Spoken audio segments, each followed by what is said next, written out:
Finally दोस्तों इस साल का खेसारी लाल यादव का देवी गीत का पोस्टर रिलीज हो चुका है। आप लोग यह पोस्टर देख लीजिए। गाने का नाम है देवी माई से हीला, मतलब यह गाना भी कॉपी है। अभी कुछ दिन पहले एक लोकगीत आया था प्रखंड हो या जिला, आप लोग को यह गाना सुने ही होंगे।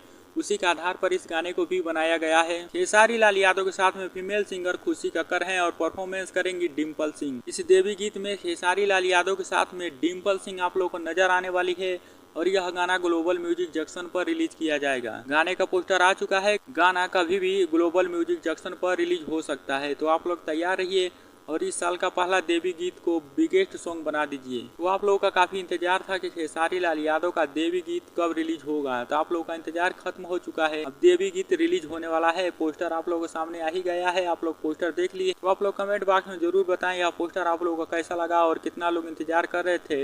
इंतजार खत्म हो चुका है, तो आप लोग चैनल को सब्सक्राइब भी कर सकते हैं ऐसे जानकारी पाने के लिए। तो जो लोग चैनल पर नए हैं तो सब्सक्राइब जरूर करें और इस वीडियो को लाइक करना ना भूलिए।